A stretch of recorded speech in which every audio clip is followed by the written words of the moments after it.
fiscal responsibility, we're $20 trillion in debt. Wow. With a T. Yeah. Trillion. And it just so happens that I'm married to somebody who has worked in accounting for 20 years. So that's a lot of money. You know, I hear a lot of people talk about leaving their children with that debt. That's not how this is going to play out. This is what happens time and time again in history. Countries get themselves out of that kind of debt with inflation, period. It's the only politically feasible way to do it. They can't tax themselves out of it. The taxes would be so harsh on people, they would be voted out of office. They can't stop the entitlements. They would be voted out of office. They can inflate the money and nobody knows. They don't connect the inflation with the politicians.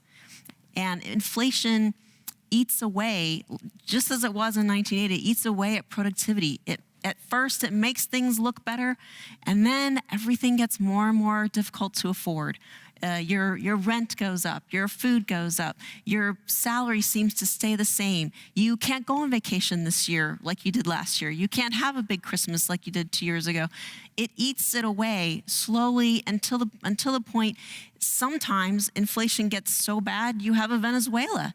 You have a Zimbabwe, where people know that inflation is bad and they start spending more money trying to stock up, and it starts a ball rolling downhill till eventually you're buying loaves of bread with wheelbarrows of money. It's happening in Venezuela right now.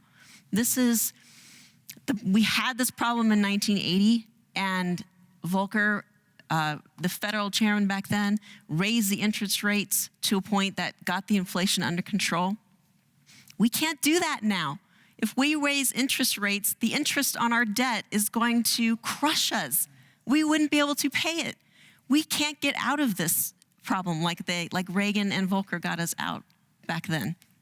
If there's ever a time to prepare, in my opinion, it is now.